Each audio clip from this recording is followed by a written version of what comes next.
to be logging on this early in the morning if you're in the UK to watch the five of us talk about watches live. It's tiring. It's very tiring.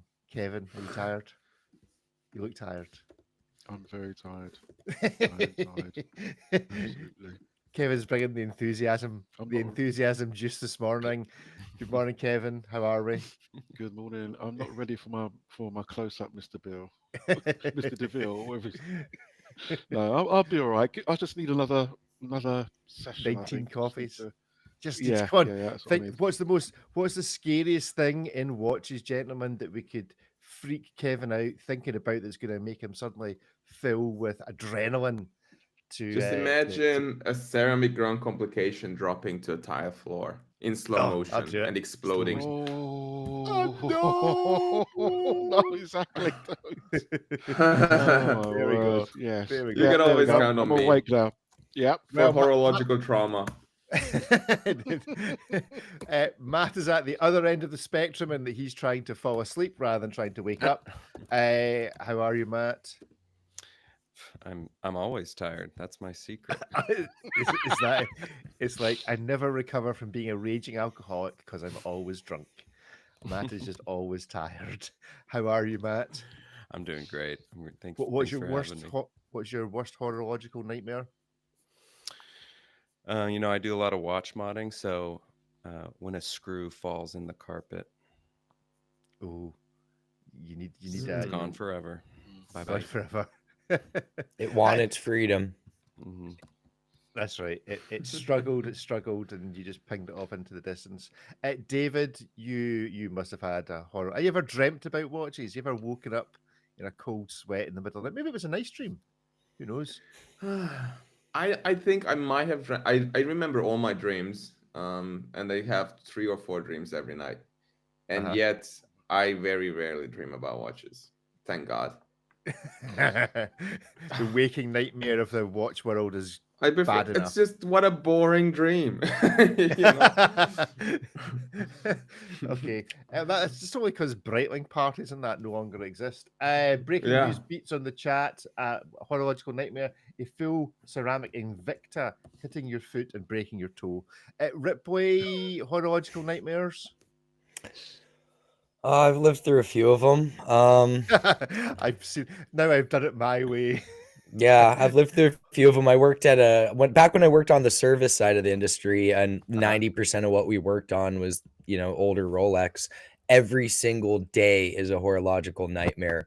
Everything from customers with unrealistic expectations about how a non-chronometer certified movement was supposed to run 45 years after they've abused it to um, parts winning their freedom. Like Mhm. I lost a gentleman's 6 o'clock marker on a doorstop dial vintage date. Uh-huh. I was working under a camera. You can literally see me pick it up with tweezers. It had come unlodged from the dial. The rivets had broken on the back. I picked it up with tweezers, and you can watch it frame by frame in 4K. I performed magic. It literally disappeared out of the tweezers. Uh-huh. You can't see it. One frame it's there, next frame it's gone, never to be found again. We weren't working on carpet. It's a watchmaker's. Uh-huh. There's no reason we couldn't find it, but it was gone. It never turned up. Had to It was find a in new your dial. it was in your trouser turn-ups, or For or did all you we just know, I swallowed it when it went. Like there's no way to know where it HVAC goes. system picked up. So, is there a video of this in existence? No, it was, we did a lot of work under cameras, just, Mhm. records. So when you took something off and, the main plate has been horribly mauled by a previous watchmaker, there's a video evidence that it wasn't us who did it or anything like that. Uh-huh. And so, the entire disassembly is done under camera and while decasing a movement. Yeah, it just exists in the trilobytes or gigabytes of footage that exist on some cloud somewhere. But yeah, if you want to see one of my unfinest horological moments, I'm sure that could be sourced. I would love to see that. I think that would be like one of those videos you sit down to share the watching of. Matt, in the modding world, what's the worst thing you've ever lost, other than Um, the little screw from earlier? I'm sure there's sure your yeah, carpet swallowed up a few. a seconds hand. I sneeze and I have a scratch on the dial, so I guess you kind of lose the whole dial. You look at it too hard. That's one I've done a lot. I've looked at the dial way too hard and definitely screwed it up a few times. I had a It's just- SARB 033 dial that I tried to clean, and it just the glossy dials, cleaning glossy dials, just you can't do it. Don't leave it alone. Can't be done. Scratch. Well, It's horrible. welcome to the rest of the show. The show of Can Be Done is what we're going to call this morning. But so let's get on with our full recording. So we will clap in on the count of three. So 1, 2, 3. 1, 2, 3. 1, 2, 3. It's like a show of slightly deranged penguins that can't quite clap in time and aren't really Love it. enthusiastic enough to do it. It's always a delight. I should actually just edit together all the clappings from the show to music. If somebody wants to send us some sort of rumba beat, bagpipes, we'll set the clap into bagpipes because we know how much Ripley loves bagpipes.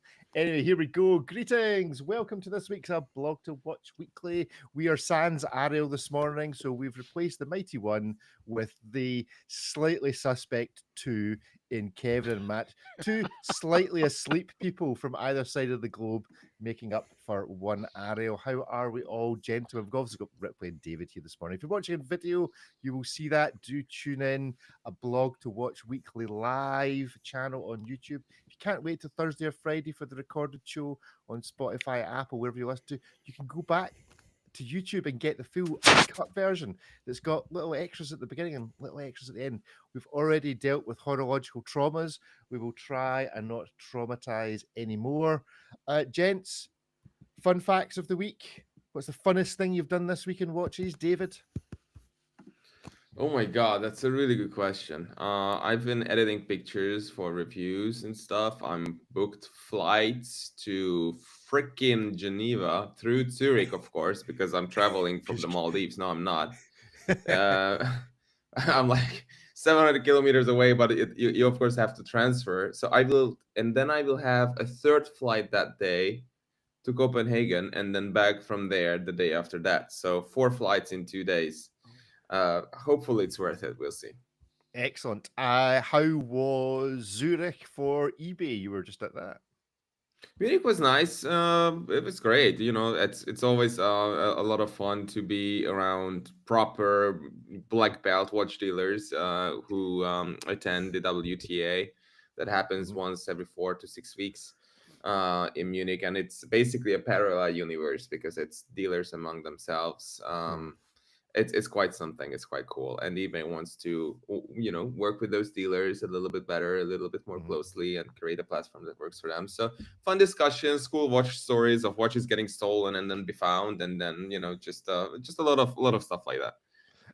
And what do you observe when you see dealers trading with each other? Like, do you just see what the margins really are in these things? It's that it doesn't. It's a completely different thing because margins don't really come into the picture because they are among themselves. So it's I have a few acquaintances who have started dealing with watches many years ago, and they have a little shop and whatever. And what I found is that at least for them, what happens is you invest some money and then you basically make a return on that. You make up that money once again. So once you're back at zero, you still have a bunch of watches in stock. And this creates this sort of sensation where you can trade whatever because everything is in a way for free, right? Which of course it isn't. You're not allowed to lose a bunch of money everywhere. But the point I'm making is that dealers among themselves, it's a completely different thing. It's not about the money. It's more about the value that they assign to something and whether they just want to get out of something. And then it's just like it will all work out. So it's a very different thing compared to going on Chrono24 or eBay and trying to find a watch that is $400 less than the other one. It's a completely different thing. And was there a watch that you saw there that surprised you? Something you wouldn't have expected to have seen? I saw a very cool ground complication IWC that was also stolen, and there were some fun stories, but I think it's better if I don't share. Yeah, but it was some fun stuff in the way that they could authenticate that was his watch, because it turned out that there may or might not have been records, and then it was very Uh-huh. difficult to find whether the, which movement goes with which case number, and then because these were different times when these watches were made. So anyway, the guy Okay. recovered his watch, and all is well. Does I'm beginning to have images of the Star Wars cantina full of scum and villainy. Yes. Is it Yeah. pretty much like that? Yeah. Okay. I got you. Just much more Bavarian, just like just imagine that thing, but in Bavaria. That's Right, all there okay. is to it. Good. Ripley, your highlight of the watch week? Went on a bike ride with Tudor. so you It did? was Yes, it was supposed to be 33 miles. Our wonderful guides, who I think are far more competent cyclers than myself, got a bit lost, so it ended up being 40 miles and change. Okay. I haven't been on a bike in years. I run regularly, but I haven't been on a bike in years. And but it all went well. All went well. I had a great time. I did not get to use these Tudor Cycling Edition FXD in action. That was my only regret from it, but it was wonderful to put on some absolutely skin tight outfits that were probably one size too small for me, and go Pictures? ride some bikes. Pictures, I wasn't please, going to ask for pictures for Well, feeling like a weirdo. I've yet to But clean Kevin them. Diet drove straight in there. I've yet to clean them, but next week I think I'll have to put on the whole ensemble and sit a few feet back from the camera so you can get the full effect. I was curious as to Fantastic. whether you were actually recording standing up, having cycled that sort of distance. with Well, the your- thing was, I'm just tall enough to use the smallest setting on the bigger of the seat varietals. So Right, if okay. I had said I was an inch shorter, all would That's have that- been well, but it was just the right size, and I don't have clip-in shoes or bring my own pedals, so it I would have loved it to be about a half-inch shorter, but it's a racing bike seat, which means there's zero padding. It's like made out of some hard carbon fiber ABS plastic, and the end isn't round. It's kind of like it was kind of like the Royal Oak bezel, and it's just for 40 miles, just right in there. It's like when the inside corners on a bracelet aren't beveled at all, and it's not bad, but over the course of like maybe a 3-week vacation or something, you're like, you know what, I'm in a little bit of pain right now. That's exactly how I would describe a certain area between my legs by the end of the day. It doesn't feel like this was going to encourage any journalist taking part, giving Tudor a good review. Oh, Let's glowing inflict review pain for on me. everybody. A glorious review. I had so much fun. So often we're talking about watches or doing something watch related, and it is so divorced from whatever the watch was intended for. We're having drinks and cocktails, and it's a dive watch, or it's a some burly, overtly utilitarian pilot's watch or something. We're not in the sky. Maybe we're at an air museum, but it was nice to go do the thing that the watch was made for, and get to see a bunch of people with a lot better cycling skills than myself. So does it mean you want to buy a bike?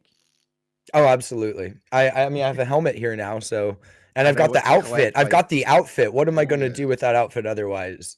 I mean, without you might as well just give it away if you're not going to use it again. Well, Just give it next away. Monday I'll have a new outfit to wear, but Good. I can see you doing an only fan page with your lycra. Hey, suit on. let's I'm put sure it you behind make the a lot of money. paywall. Exactly. Get it yeah, behind that I should have paywall, kept the Ripley. medium, not the large top. It was a crop top. I misplayed this one. It would have been an awkward bike ride, but it would have come in handy. Kevin, you two have been at a show. I don't know if A, Lycra was involved, or B, cycling was involved. I'm guessing not with Watch Pro, but you never know. Oh, Watch Pro, yes. The guys at Watch Pro, another fantastic event hosted by them. Yeah, it was great. The good and the not so good were there. Everybody in the watch industry. Do name Oh the not so gosh, good. no! I'll tell you who the good was. Davide Serrato of Bremont. Right, mate. okay. Davide was good. He did a Q&A with Rob Calder, and that was very well attended. And obviously was. they asked about the branding and going forward with Bremont. So see what happens next year. So but yeah, give it us the was great. skinny. The skinny is that there's more to come. It's his toy, course. and he'll do what he likes with it, and you should all just Pretty sit down and much. shut up. Yeah. Pretty much, yeah. But yeah, he's got the experience. He's got the knowledge. He's got the know-how to bring not resurrect, but bring Bremont back into the forefront of everybody's minds in a good way, not in the And bad way as everybody seems to think of at the moment. did they have any reflection on the receipt of the new launch at all? Did they have any kind of introspection of, I could have done it a bit differently, or was it very much just, it's my toy, I'm doing it this way, No, and he's it'll work? taken on board what's been happening with and the comments, and there have been some tweaks on some of the fonts as well. I think he said certainly coming More up. fonts, great. Probably the more fonts that was the standardized. That's what we needed. That was what we. Everyone loves a good font. It was great. I mean, obviously, other brands were there. Studio Underdog was there. Yeah, it was great, and lots of champagne. I mean, what more can you want? Fair enough. Fair champagne. enough. It was good. Matt, how's the hedge you've been sleeping in this week? It's been fantastic. Yeah, I haven't been to any watch shows. I'm going to Hawaii this week, so I get to decide if do I bring a GMT for a 2-hour time difference. I mean, what's the point? You know, so silly. This watch thing is so silly. What's the holiday watch of choice? Is it a holiday? Yes, it's a holiday. I wish I had business there. Probably going to keep it simple and just a 3-hander, some mod, something to beat around.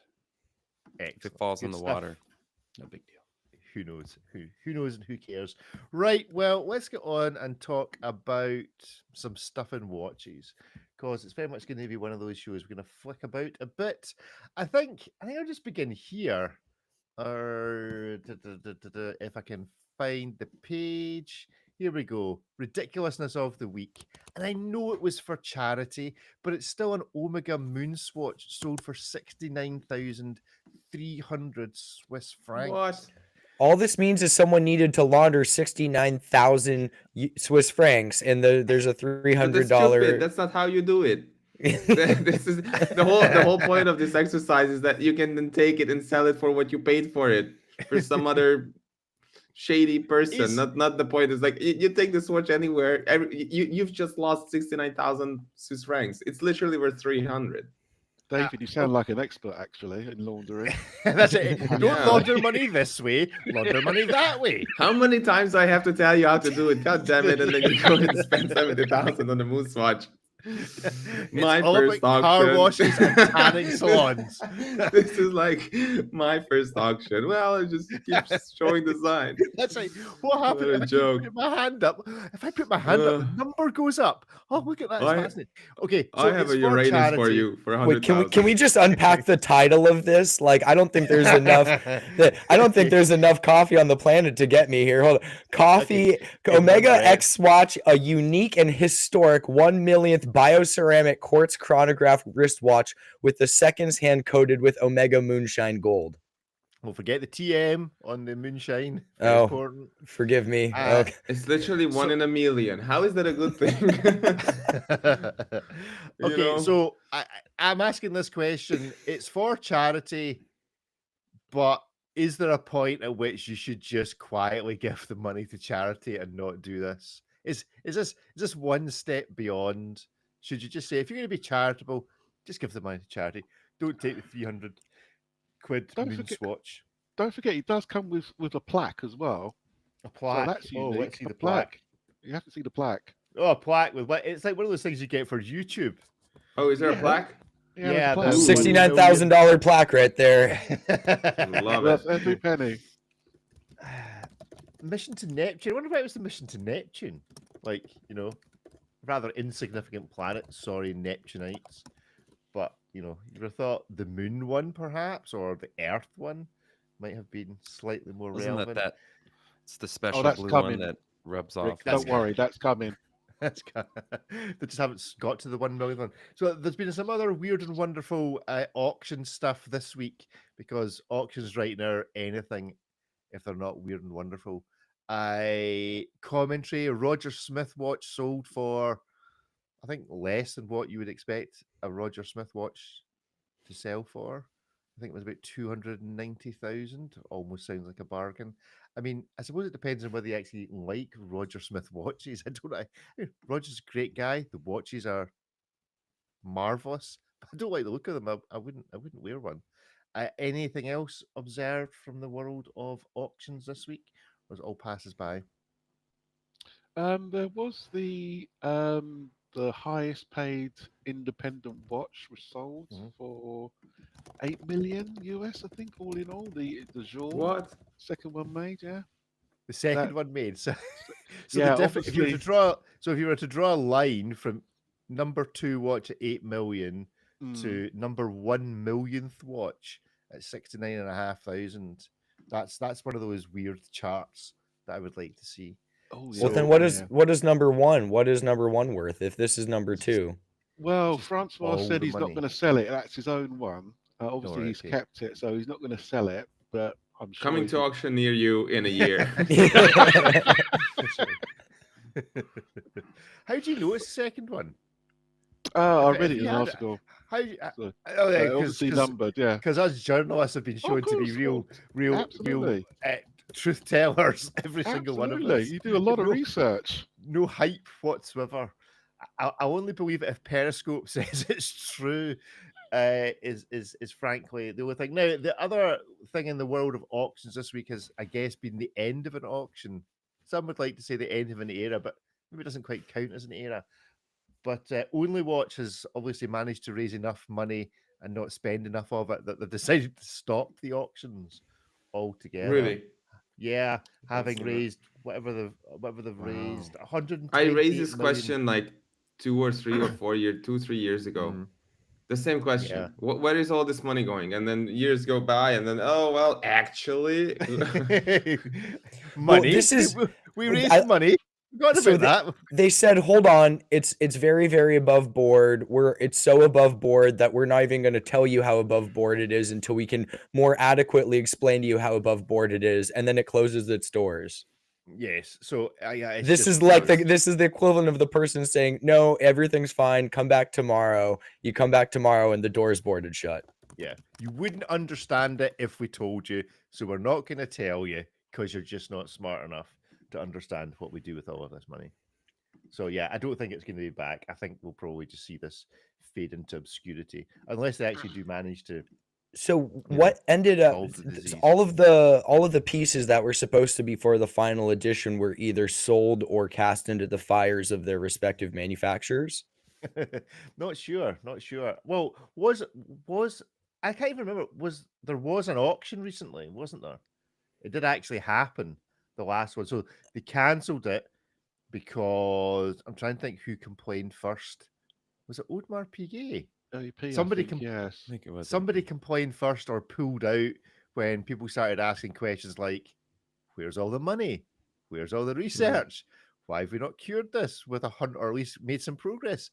Why are you all directors of the company that you set up to manage the research? You could build a literal hospital from this money, like an actual hospital, a building with nurses and doctors in it. Yep. More than that, like you could have built a hospital with just the results of the 1 year that the Grandmaster Chime sold. At this point, they should have probably more than just cured the disease. Like, they should have everyone in Europe should have, more robust healthcare. They should have cured a few other diseases. I also don't know the number of people who actually, because from what I write about watches. I'm not a medical professional, but from what I understand, the number of people or like the demographics affected by Duchenne's muscular dystrophy isn't like cancer or something like that. From what I understand, it's a much more narrow segment of the population. So it's not like there's even that many people that, if this did all go to the needy, it's not like there's even that many people. And it's been going on for quite a few years with auction results that realize 7 figures, 8 figures a watch. So that's a lot of money. That's more than building a hospital. That's like you can build a village of them.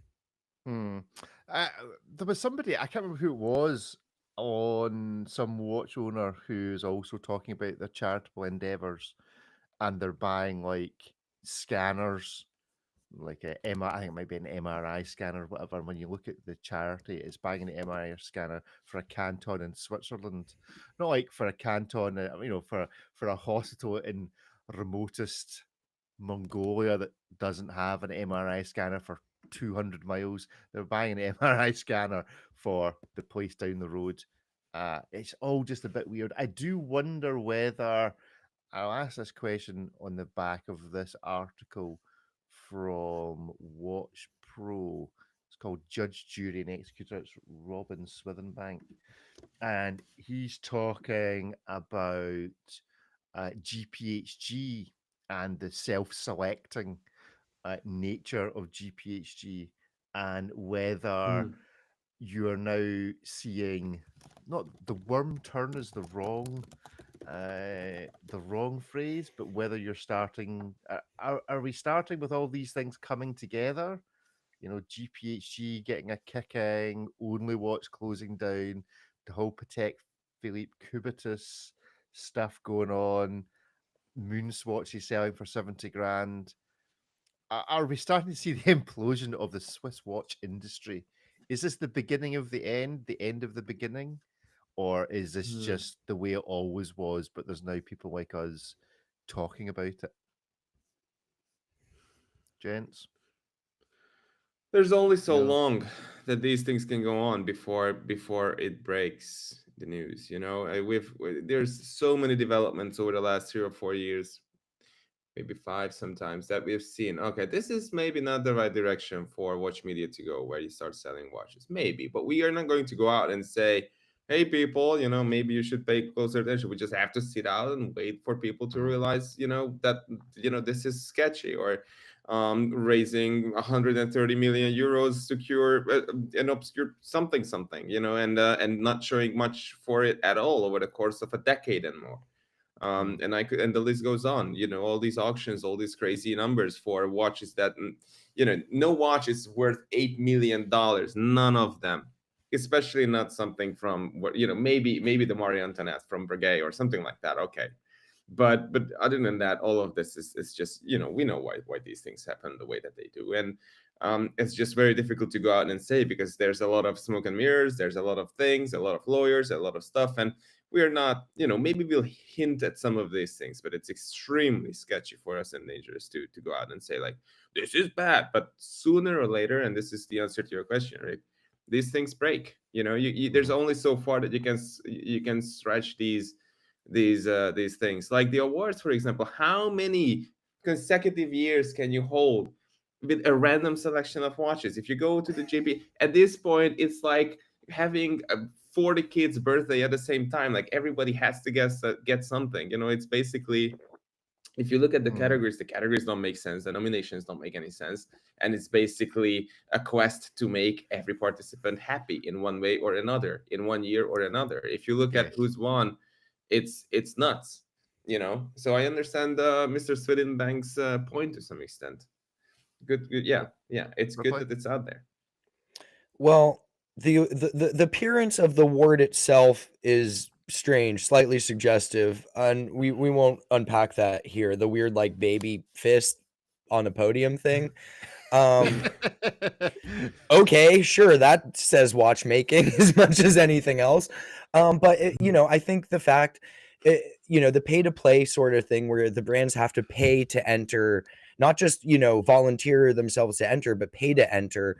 It kind of skews the whole point of an awards process. Like, yeah, you should have to register. That's how tournaments and stuff work. You don't register, you don't participate. But I think it's near impossible to have a discussion about best dive watch when some of the biggest names in the industry, like the Rolex Submariner, are notably absent from, Rolex just doesn't participate in the GPHG. So, it's sort of like it kind of loses meaning when you get to these more concise and, rather transparent award titles like Best Dive Watch.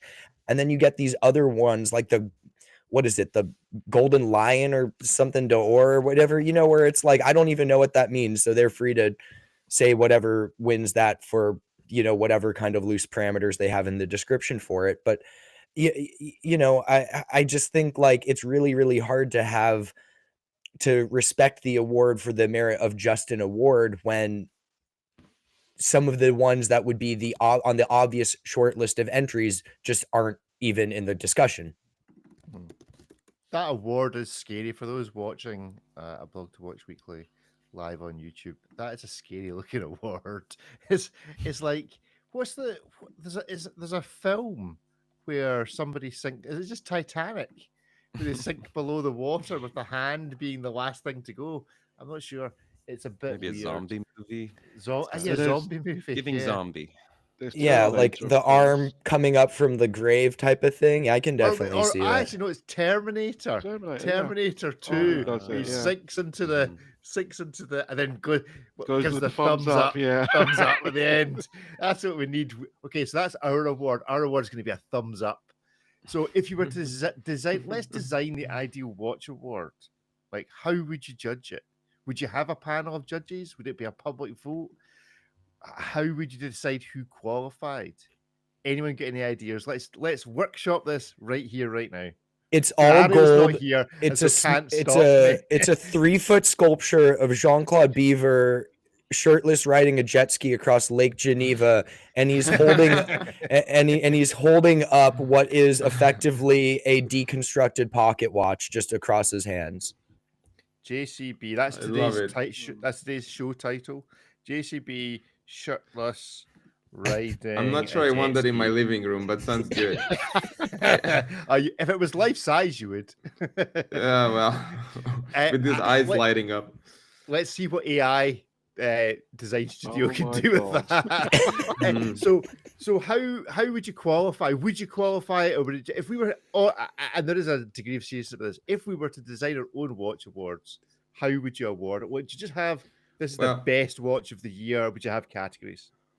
Yeah, I think I would make it like a list of 5 watches, 5 best watches of the year, and I would leave out the categories and whatever else. It's like 5 noteworthy watches, or maybe at maximum like 10, but that's really stretching it just to cater to like every price point and whatever, and just say like, because let's be honest, it's the watch industry is amazing, but it's a lot of the watches are compromised in one way or another. Therefore, they can't be just the best. They are like a good compromise, maybe. But every year there's a couple, maybe half a dozen of watches that are like really, really, truly, genuinely groundbreaking or amazing or fantastic at what they do and whatever. If you look at the JPHG, there's like 15 or I just counted it, but I forgot, like 16 different categories. 16 categories. That means there are 16 best watches. And many of the categories you could just mix and match the watches. For some reason there's like none of this makes any sense. So I would go for something like 6 or around 6 watches that are like the best watches from the year. Boom. That's it. It's a weird one, because the other thing I don't understand about the GPHG is the watch that ultimately wins it can't have won its category. Surely the way to run the awards is everything wins its category, and then you take all the category winners and decide on the night which one of those watches is the best watch. Yeah. But the watch that wins the award can't have won its category. It's weird. So it's not even considered to be the best watch in the category that it was entered. This is why it's the kid's birthday. Everybody wins. It's a kid's sports day, I should say. Everybody wins. Well, it's a joke. I think if you no longer know if you can't look at the watches and definitively tell what the category is, the categories are not defined enough. There's too many of them, but like, it's like when you're watching the Academy Awards and it's the awards get so specific where it's like best costume design in an animated short film with subtitles under 40 minutes of length. And you're like, I didn't know this was one. Or like Forbes 30 under 30. It used to be 30 people under 30 that were killing it. Now it's like 30 industries with 30 people in each industry. And you're like, wait, this is like 900 folks. Like this means nothing now, like I have no idea what this is. So I feel like that's sort of it. Like I'm so lost as far as like who actually wins what, that if they truncated it down to at least something more digestible, it would sort of weed out some of the nebulousness of like, what are we even voting for and on what merit? Because none of these here would be the best, whatever this Golden Lion or whatever that one award is. what is the actual title of that one? It's something d'Or. The Aiguille d'Or. Yeah, there we go. Aguil. There we go. Okay. And then even the golden hand. Petite Aiguille. I mean, you just got to look at, Tudor has entered, therefore Tudor must win. Oh, they always win. Tudor always win. Unfortunately, it's just a bit bizarre. So, how do you stop? Like, would an ideal award only deal with watches that were released this year, or would it just be all watches that are currently available for new? In other words, how do you solve a problem like Rolex? So, how do you solve the Submariner or the Daytona if there's any degree of public involved just winning it? Like, how do you stop it being a pure popularity contest? Because we've seen how well that's gone down in a certain country, just voting for popular people. We'll come on to that a bit later, because I know how you all love me talking about American politics. But or is it okay? Is it okay if each year it's Rolex that win whatever new watch? No. I mean, as far as I'm aware, Rolex deliberately do not enter any competitions. Yeah, but we're talking about we're making them enter. So, but I mean, Rolex only releases a new Submariner like once a decade. So, like the year the new sub comes out, they can have new best dive watch. But like the following year, if that model is literally identical to the previous year, and that sentence applies to the subsequent 9 years, then they're not eligible for it. I think it should just be the watches that come out. So maybe Rolex will clean up and take an award or two each year, but Rolex's catalog progresses so slowly. I don't think they're just going to be walking home with every category each time. Certain watches they don't even make. So it should only be new current production watches released in a calendar year or whatever, as opposed to what? See, I'm not sure. I'm not sure if it shouldn't be watches that are available for sale new from an AD, so that you were looking, because I think your idea of noteworthy watches is an interesting spin. It's not the best, like that's not, it's what is a noteworthy watch, because it might not be the best thing, but it's not, how do you classify best? There might be a stunning Grubel Forsey at $400,000, and then there might be something that's like really, really great at $3,500, and like, what is best, at that point? But I think each can be noteworthy, and there's a case to be made for each watch that can be discussed against each other. Look what this one delivers for the price point. Look what this one does when price point is not at all a concern. And how do we discuss which one, is making a bigger impact? What's moving the needle forward more? But yeah, I think noteworthy. I think best is too nebulous. Best picture is never going to be a comedy, or it's always going to be something serious that touches on some thematic social issue or something like that. Yeah, it's it's never going to be Hot Tub Time Machine taking home Best Picture at the Oscars. Which is a shame. I don't think it's I don't think it's that nebulous, because it's if you look at the Grubel Forsey at 400,000, sure, it's going to be a drool-worthy watch in the way that it's made, but it might not be the best $400,000 watch or the best in its category. Maybe it's like the 10th best, or maybe it's like a good execution, but nothing crazy in its own realm. While the $3,500 watch that you mentioned might be the best $3,500 watch ever, in which case it beats the Grubel Forsey, even though it's much less expensive and much less elaborately made, right? So you do have categories at a price point. No, that's the point, that you don't have it. I think Ripley's point was that, of course, there's a good chance that a $400,000 watch would always be the $3,500 watch. To which I'm saying is that it wouldn't, at least not in my mind, because if I look at a Grubel Forsey like the one we looked at the other week, with that new chronograph at like some crazy money, that's one of the worst Grubel Forseys in a long time. Just because it's 400,000 and it's beautifully finished, it's not going to be the $3,500 watch if it's a great $3,500 watch. Okay, so Joseph in the chat, I think, is challenging us to say that the categories are actually okay. Joseph, you can come back on the chat, tell us if that's a correct interpretation. Now, it just so happens there's 5 of us here, and the most noteworthy shortlist is 5 watches. So actually, let's do this right now. So, Matt, most noteworthy watch of the calendar year so far for you. What gets your vote? Quickly scrolls to a blog to watch. I would say the MBNF HM11. because I've always wanted a thermometer on my mechanical watch. I'm so glad to have that. I do. Yeah, I'm gonna stick with MBNF. Okay, MBNF. I'm not sure it qualifies because I think this is last year, but I might be wrong. Maybe there's a new iteration. Is this the HM? It's on the 2024. All right. Okay. There's a 2024 edition of this watch. So there we go. I don't know. It's not a looker. It's not a looker. David, what's your nomination for most noteworthy watch of the year so far? It's definitely Sylvan's banner on Mirage. 100%. Robbed. I was gonna go for that. Wonk wonk. You can still choose it. Stolen. I suppose that means it wins. If two of us choose it, it's the winner. Yes. So there we go. So this is the lamest democracy. It's like it just takes two people to. To be fair, it was on my short list too. I think conceptually it really is doing something different. The fact that there's not a straight line on the whole piece, I think, is kind of using that as the guiding theme. That's so counter to what we see, whether it's vintage inspired, hyper modern.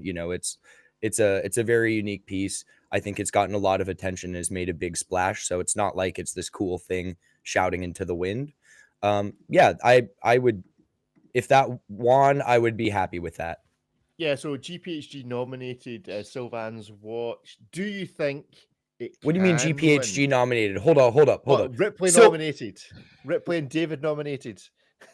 Yes. But it's also in the GPHG. So the question is, can a watch like this win GPHG? Is a very limited edition but simple watch, not from a major brand, capable of bursting through the politics of a big award like GPHG. It certainly can. If a big brand wins, then the other big brands get mad. If all the big brands lose, then you've not. If you equally upset everybody, then it's all good.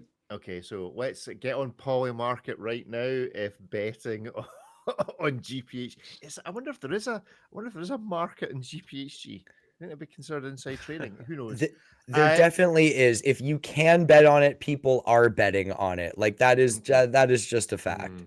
Yeah. So Ripley, other than Sylvan's, your choice of noteworthiness for this year? Oh God. The Cubitus, not for the watch itself, but we live in a very divided world, and in the watch community, rarely ever can we all agree on one thing. And I have never ever seen such a large percentage of the watch community all look to stand together and go, yeah, well, we don't see eye to eye on anything, but yeah, that's a terrible thing they put forward. So I think it's such a rare, bizarre folly from Patek. I would say it's noteworthy for all the wrong reasons. Well, is that good? What's noteworthy, not best. So maybe that's what David's vernacular and best might have some merit. There's lots of things that are noteworthy because they are truly god awful. So we're noteworthy for all the wrong reasons because they managed to offend 4 different groups of people. So maybe not noteworthy. Let's go with best. I'll stick with burner on.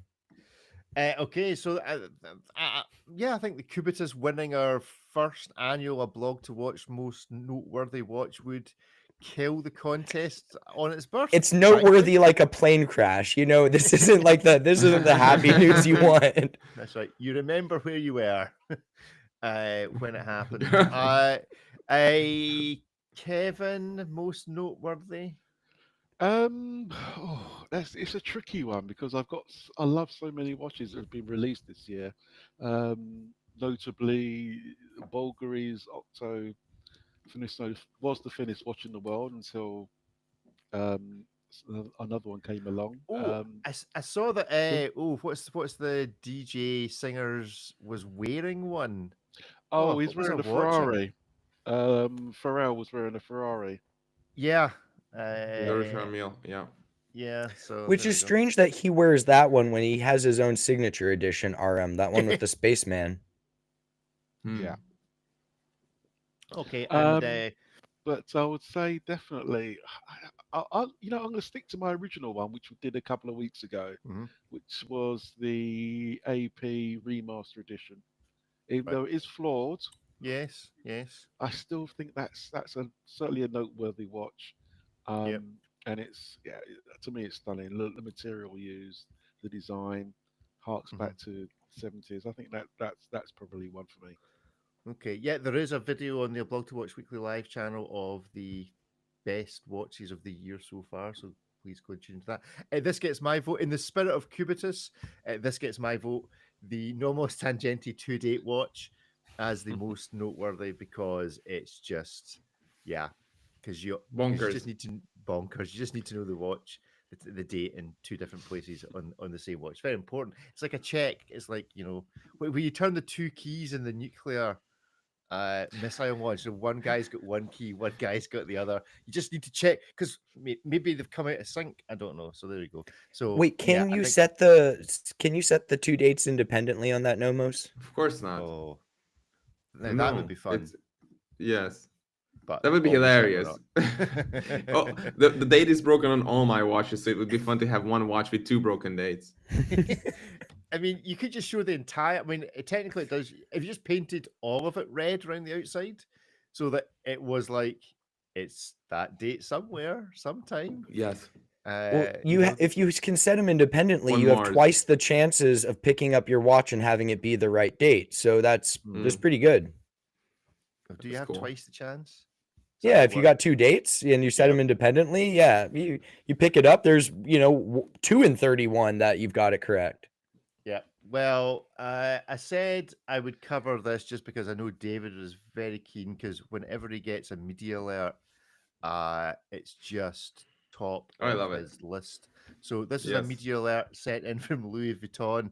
It literally says, what's the title in the email? It's something really peculiar. Louis Vuitton celebrity announcement. It's like turning up to 11. It's not just a media alert. It is a celebrity announcement. And it's clearly not an official thing because this is it. This is all that's in the blurry picture. It's like the most voyeuristic unofficial photo. She's like riding in a golf cart trying to get from point A to point B, not at all looking at the camera, like shot on someone's 2 generations old iPhone, as she drove past. It is so below Louis Vuitton. Yeah, I did actually have to count the number of fingers on Taylor Swift's hand just in case this was an AI picture. AI would have done a much more cohesive picture than this. It does look quite Madame Tussauds. Yes, is all I would say. It doesn't look like a real image. I don't really understand. But there we go. That was the celebrity. Let's describe. So she's wearing a tambour in 18-karat yellow gold. So that's why the alert was that she's wearing a gold bracelet. Yeah, Louis. And Louis Vuitton in Kansas City, I just shouldn't be in the same sentence coming from the house. I don't think. Okay, I not knowing Louis Vuitton or Kansas City, frankly, is this like the East End of Glasgow? It's the middle, I mean, it's a great city, and the Power and Light District is fun, but it's not French luxury. French luxury already doesn't scream. The word Kansas doesn't kind of seem exactly. Can you make Kansas sound French? Can you put a French accent? Not really. Kansas. No. Kansas. Yeah, maybe. Kansas. I can't believe you're doing this.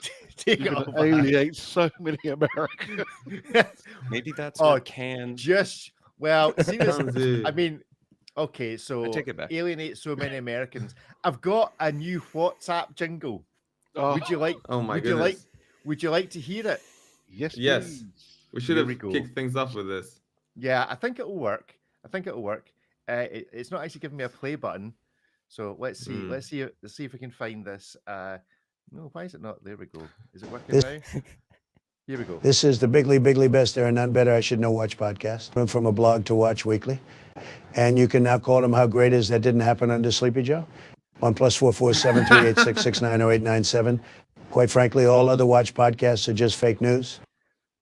There we go. The Donald himself has endorsed a blog to watch weekly. Can I say anything more? If it's good enough for the soon-to-be president again of the United States, oh, what have you done? Then Do you know it's good enough for us. You know when you upload something to YouTube, there's this little checkbox that you have to tick whether your content includes if it includes somebody saying something that they themselves have not said, and now you have to tick. I have to tick the box. It's a disaster. Yes. What the algorithm will is scrutinized. What will that do to our algorithm? It'll probably keep it broken. When you guys talk about that, could have been anybody. That was Morgan Freeman right there telling us. It's okay. Sleepy Joe will weigh in next week. I'm quite sure on what he thinks of blog watching. Just for I did contemplate putting bagpipes in the background. Donald is Scottish, don't you know? He lives just down the road from here. Did you write the text, Rick? Did I write the text? The text. Yeah. Yes. Whatever he said. I may have done. Yeah. The problem is you can't. It's difficult to slow it down without it changing timbre. But there we go. There is. I'll try and find it. Aberdeen man wins election. See if I can find. See if I can find this image of Donald Trump. Give us 2 seconds. It's all very well trying to do this. Oh, there we go. This is from the Buchan Observer. If I can get the image up. So yeah, this is what we think. This is, to be fair, this is actually from the last time it happened, but it's probably still quite relevant. So Aberdeenshire business owner wins presidential election. So that's what we think of it over here with Mr. Trump owning golf courses, one not too very far away from me. What impact will it have on the watch? I mean, it's actually a genuine question. This is a genuine question. What impact will this have on the watch world? Because apparently it's tariffs all the way down now. Do we think Mr. Trump is going to bigly up his own watch brand by making Swiss watch imports stick 20% on them, or 50% or 60%? Do we see any I think it's issue? More the Chinese watch imports. I know in the modding community, people are, concerned that all the parts are suddenly going to get 20% more expensive. This could be an interesting dilemma, depending on at what point you need to claim. If you're importing something that has a Chinese component, you presumably need to declare it, and presumably that becomes a matter of note and of record. So J.N. Shapiro watches, which are made down here in Los Angeles, are going to become a much better value for the money in 2025. What are they? Only which like is fantastic. Those or 80? Yeah. Somewhere there, depending on what metal you want. But lovely pieces, though. So I think. Yeah. Right. It's either that or a modded Psycho. That's great. Good stuff. Right, let's do some hit miss. Maybe it is we're scratching around a bit from watch releases this week, but let's start with this just on the website. If I can get the screen to display, it appears. Oh, there we go. The Zenith Defy Extreme Diver silver dial watch. Ripley, you've had a hands-on with this. What's the chat? Yeah, so we actually saw these originally quite a while ago. This is basically a silvery white dial version of the Defy Extreme Diver, which debuted this year at Watches and Wonders Geneva. When it debuted, it was offered in two colorways. The first was black with a black bezel. The other was blue with a blue bezel. Now you get a black bezel with a silvery white dial. They all have those kind of orange accents along the chapter ring and hands. But it's basically a new dial color for this collection. But I thought it was slightly interesting that when they launched the model, and keep in mind, Zenith doesn't make a lot of dive watches. They do a lot of chronographs, pilots watches. A modern three-handed dive watch was notably absent for a number of years. So it's kind of important for them to do something a bit meaningful with this. Obviously, they have their vintage pieces. But this helps kind of round out the lineup. Black and blue, kind of two flavors of the same color palette there. This gives it a much more kind of modern and stark look. But it's otherwise the same watch. You get a high frequency movement in there. Comes with a bracelet, a rubber strap, and a NATO, which has these lug attachments that, you know, allow it to use a pass-through style. But, you know, it's basically the diver version of the Defy Extreme, all titanium, 600 meters, helium escape valve. Good. Is it a hit? Is it a miss? Or is it a maybe? 1, 2, 3, go. Maybe, hit, maybe. David, it's been observed that you've lost your signs. You're slacking off. Yeah, they are just around there, but I just go with a thumbs up. Thumbs up. Good stuff. I want this to be a hit. When you try it on, it doesn't, maybe it's my wrist, doesn't quite, there's just something, I can't quite put my finger on, it doesn't quite sit. Correct. I think the bracelet possibly tapers too quickly. It just doesn't, it's just, the balance is just slightly off. Matt, how'd you vote? I voted hit. And when these originally came out, I was more in the maybe camp, but this colorway, I think it's really attractive, and it both looks vintage but modern at the same time. I think it leans modern, and I like that. I appreciate that. Good, David.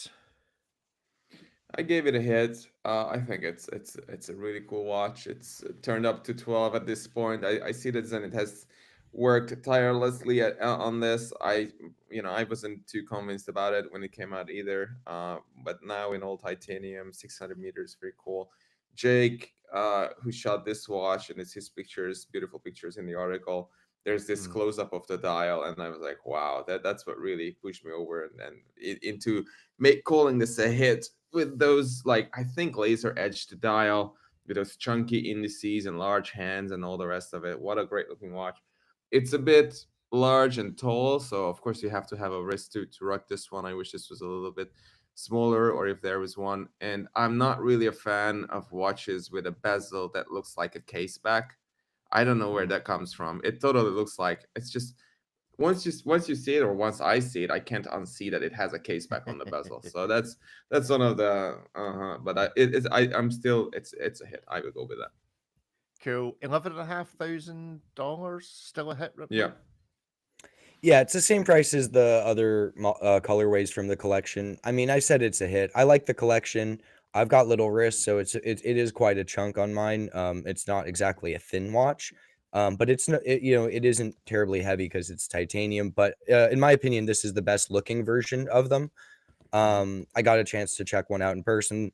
It's thoroughly modern, and I think more so than the black or blue ones. Just something about that really crisp white silvery dial with the orange accents. Clearly there's some vintage influences in it, but this is a very modern creation, and I think it's a good addition to their catalog. They didn't have a modern diver, they needed one, and I think this hits the brief completely. Joseph in the chat gave it a maybe, same as yourself, Kevin, I think. Yeah, that's it. I mean, I don't know where to start. It just leaves me quite cold. That's why I gave it a maybe. It's nothing specifically wrong with it, but overall, it's just not for me. I mean, it's got some amazing parts though. It's titanium, 42 mil thick, so diameter, 15 mil thick.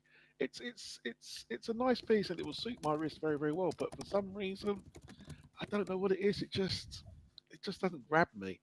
There's nothing unique about it as such. I mean, the dial's quite interesting, I suppose. It's got the El Primero movement, but it's just it's a bit for me. I just can't put my finger on it. Right, fair enough. I and Borisic, I think that's the way we pronounce it, also gives it a maybe in the chat. Okay, next up, something from a brand that seems to go through phases of everybody going, oh, we'd forgotten about them. They make some quite good watches, and then kind of disappears. But we've got this from Glasshoot Original, the CQ Chronograph Silver Screen Watch. Chronograph, big date, good brand, big price, 14.5 grand. Any experience of this watch in real life, gents? Yeah, we saw it in Geneva. Right. What was your first impressions? Beautifully made. Not my favorite CQ, but because the proportions are a bit odd about it for some reason. But it's almost Japanese in the way how quiet it is about the quality of its craftsmanship. It's you have to wear one, you have to look at one up close, and you have to really appreciate when something is crafted painstakingly into something that looks so similar to something so much less expensive.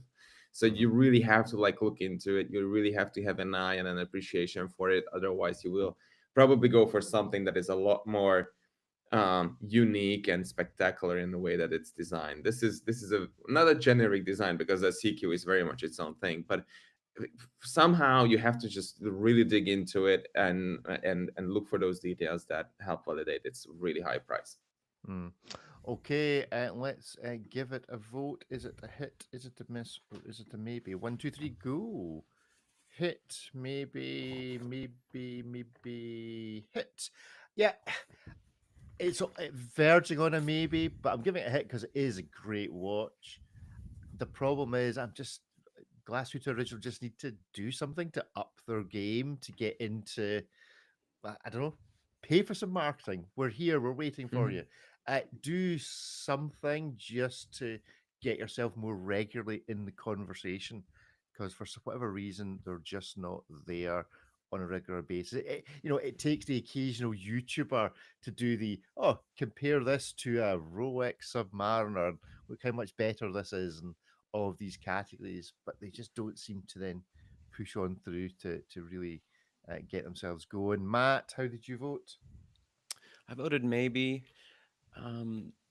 Yeah, I think the big date is well positioned, which seems difficult with big dates.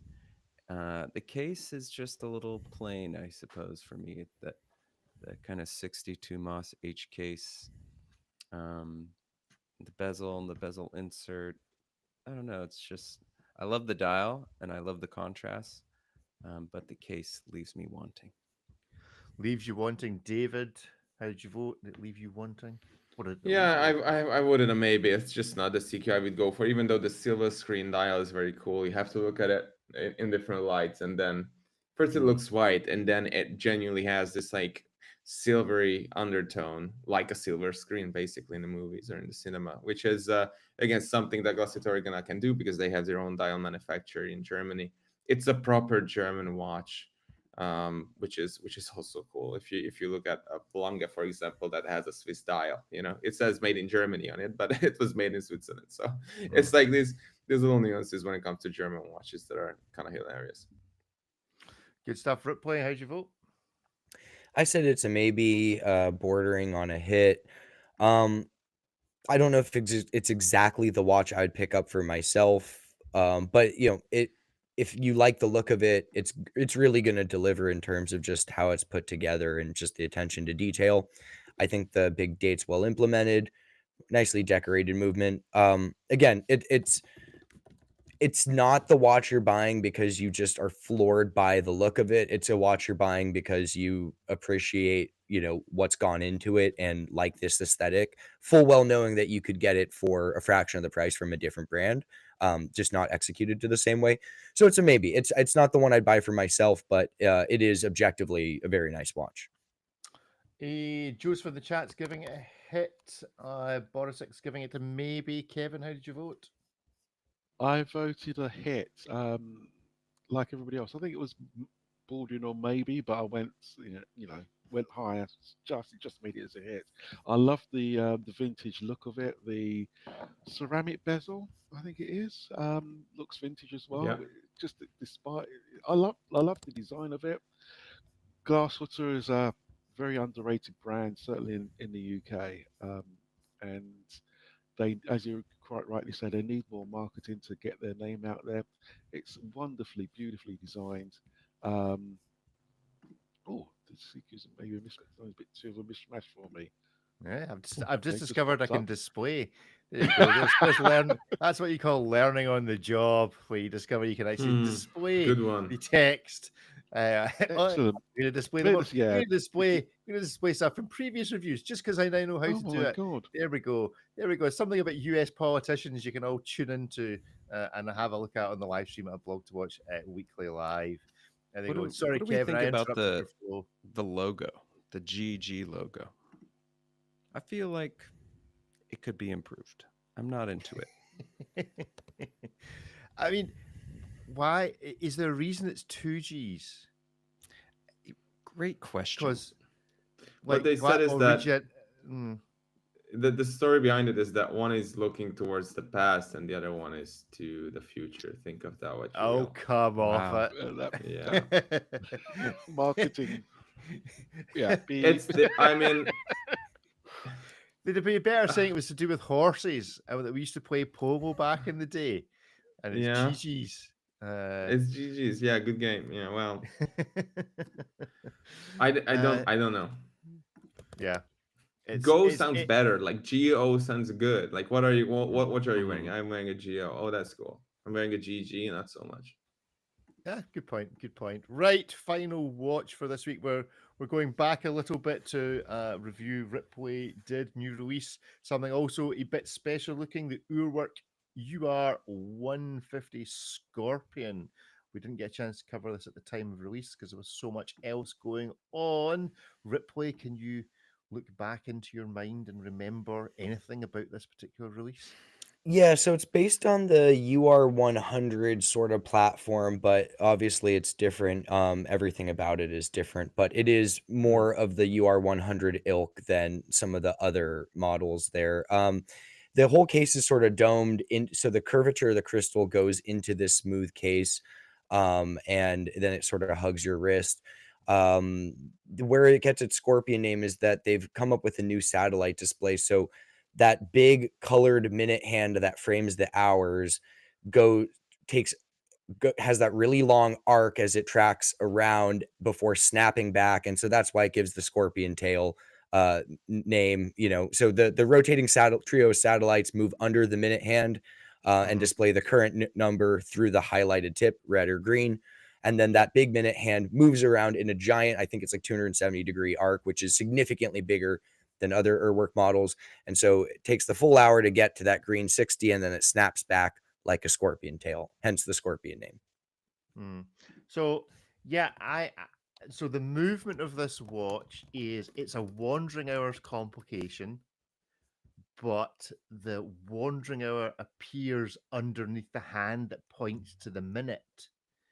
So presumably it means that the hour doesn't quite wander in the same way as you're saying. It gets a 60-minute, and then does the wandering hour snap into place? Yeah, so everything snaps pretty much instantaneously. So as the hand snaps back, all of the satellite modules on the trio of satellites change over. And so when it hits back to 0, you have the new hour, and at 0 minutes, 1 minute, 2 minute. Whereas a normal wandering hand complication, you see the satellite hours changing gradually as it goes along the minute marker, if the minute marker is indeed a full. Yeah, it's not so much wandering as it is like that guy who's lost in traffic and he's sort of wandering, and then there's my turn right there, and then it all happens all at once. Lost in traffic hours, I like that. Lost in traffic hours. That's good. Right, I like that. Is it a hit? Is it a miss? Or is it a maybe? 1, 2, 3, go. It's a hit from me. Hit, and a maybe from David. It's quite. I love a good wandering hours, funny time telling complications.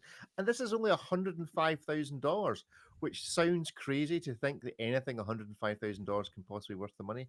But this actually strikes me as an entry level Urwerk for some reason. So yeah, I love it. It's great. Matt, what did you think? I thought it was a hit. I think it's so cool. I wish that they had that SR71 Blackbird piece of metal. I was quite critical of what watch they put that in. I didn't think that had anything to do with the Blackbird. I wish they'd done it on this. I just think it's got more Blackbird vibes, and it looks great. It's so cool. I hope to see one in person one day. Curved crystal's good, and obviously you can buy it either with a red hand or a green hand. I'm not sure of what it's 50 of each that are available, or you you just pick. No, 50 of each. You either have the dark version, which is the blacked out case with the red, or you get the standard titanium, which gets you the green. Okay, I see. David, you're the only one that deviated from the hit. Yeah, I gave it a maybe just because I'm not a fan of the case shape. These rarely wear nicely on the wrist. It's just not a very nice shape, I think. The movement is amazing. Case back view as well as the complication, the lost in traffic hours. I think it's very cool. Just not the case. That's why. And it's still $100,000. I mean, it's better be entertaining for $105,000. I've also just had a can't unsee moment. You can tune into the Blog to Watch weekly live show and guess, but I'm not going to say any more about it. But yeah, I can't unsee that image now. So let's move on. Ripley, what's your thoughts? You give it a hit? I said it's a hit. It isn't my all-time favorite work, but I think it's cool. It'd probably be a lot of fun to have on the wrist. As someone with smaller wrists, the curvature of the case probably has a larger arc of curvature than my wrist, so it might work kind of awkwardly for me, but it doesn't look excessively cumbersome. Again, it's not the work I would buy for myself of all of them, but I have a feeling I would really enjoy this piece, so it's a hit. Right, all I'm seeing now is Omega 12 o'clock dial type symbolism all over this watch, so I need to stop that. Kevin? I voted this a hit. I love that curved dial, curved case. It's stunning. I think we should put you down for 2 then, Richard. One in green, one in red, one in each wrist. Yeah, absolutely. If 105 grand is reasonable. It is. You definitely get 2, get 1 each. But yeah, it's a stunning piece of design. That case back is amazing.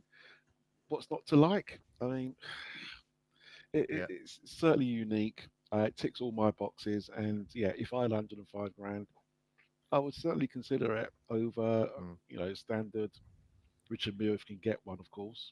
One of the RM 10s, I think, of that sort of price. Anyway, yeah, it's stunning. Love it. Good. Well, that's us from Hit Miss Maybe for the week. For those listening to the podcast, you'll get to miss out on the next bit as we close the show.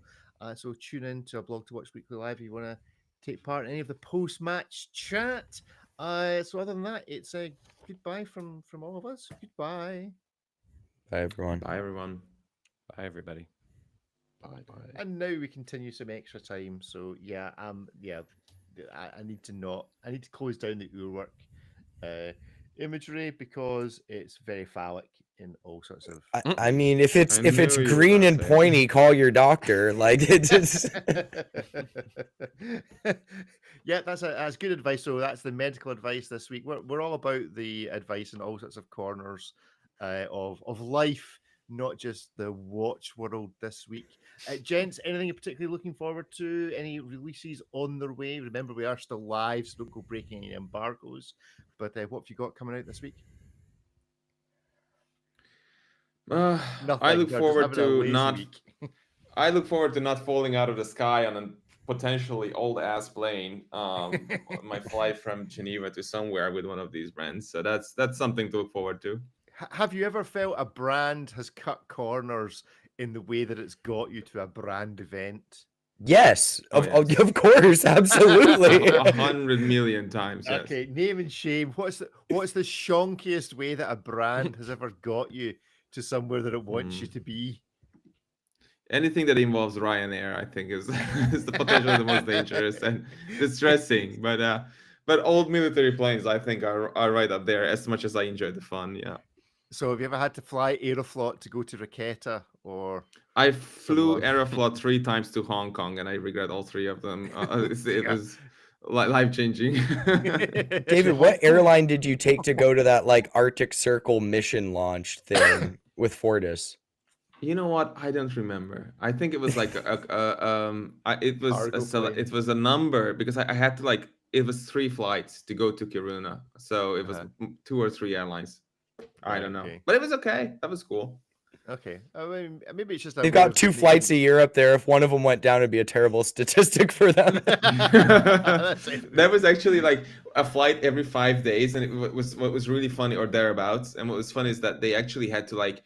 I went to the airport like 2 hours early, and the airport was closed, like a bus station in rural Transylvania. It was like, oh, there's a plane. Okay, I guess we'll open the airport then. And you just had people like lingering around, and they just set up this security and whatever. And then all the people would go onto that one plane, and then they would close the airport again for a number of days. Yeah, sounds like Luton. So Ripley, Kevin, Matt, been to any watch events whereby it appears that corners have been cut? Anyone where I have to drive myself there. All right, okay. I mean, Tudor made you cycle. Well, no, we cycled. We cycled once we got there. I drove to Orange County. All right, okay. There we go. So that's a. So but I'm happy for them to cut the corners on the transportation, because they did provide us with padded shorts, and that is the only reason I'm sitting here today and not awkwardly standing in front of the camera. We didn't actually do a clothes check today because everyone was on from the start. So Ripley closes off with the clothes check. Well, since my sweet skin tight Tudor outfit is currently in the wash, we've got a Tudor hat, Television, the Royal Oak A Blog to Watch white embroidered shirt, and I've got the Bob's Watches slippers on my feet. But I feel like you should be sending us all some Bob's Watches slippers for Christmas. So I don't even know if they give them to the employees over there. It was a thing for a while, and they asked me my size, and they're not branded or anything, but they are in the company colors. All right, okay. That's amazing. Good stuff. Right, well, that's it from us this week. Thank you for tuning into the show, all those that took part in the live chat. It's been fun to have you all there. Remember, you can contact the show several ways. You can email us at podcast@blogtowatch.com. Kevin has something to say. Yeah, I was just going to say, we haven't talked about the elephant in the room. Oh, what's that? The election results. Oh, no, that's because me and Donald are now best friends. Don't you know? Oh, of course. This is the Bigly Best There and None Better I Should Know Watch podcast from a blog to watch weekly. And you can now call them How Great Is That Didn't Happen Under Sleepy Joe on +447386690897. Quite frankly, all other watch podcasts are just fake news. So you've taken the Donald Trump Kool-Aid, literally. I've taken the Donald Trump Kool-Aid just like the rest of the world, and Donald now, so just in case he speaks too fast. So, Rick, when are you taking delivery of your solid gold Trump tourbillon? No, I decided to cheapskate it out and just buy the $300 red one, the quartz one. So that will be arriving. I think I've got a JCB in mind to run it over with. But yeah, Jean-Claude Beaver. Yeah, Jean-Claude. What do you suppose happens if you get Jean-Claude Beaver and George Bamford in the same room? It's like a meeting of the JCBs, kind of. And Jean-Christophe Babin from Bulgaria. Yeah. You get them all driving a JCB, and you just have JCBception there. Yeah, I think that's a meeting that needs to happen. Surely, a bit like Endgame, where they decide that there's a location where 3 of the Infinity Stones are all in the same place at the same time. Do you suppose, like Watches and Wonders next year, those 3 people all be in the same place at the same time? I don't know. They're all the same person. They're just very good at disguises. Moving very quickly. There we go. That would be anybody else in the watch world with initials JCB that we can think of? No. There we go. That's one for that. With all the Jean-Claudes, I'm sure it's just a matter of time. We'll just look at the list of judges from Only Watch, GPHG. There we go. We're not quite finished yet. Let's say, where does it give you? It gives you the jury. Jury, but there's one where it gives you the full list of everybody who is a member. Oh, is it here somewhere? News members. Let's see if there's we'll do that for next week. We'll see if we can find anyone else with the initials JCB in the watch world to invite to that meeting of all JCBs. Beau Rivage Cafe, Watches and Wonders Geneva 2025. The JCB meetup is happening. Good stuff. Well, on that note, goodbye. Thanks for joining in. Cheerio. Goodbye. Thanks. Bye, everyone. Bye all.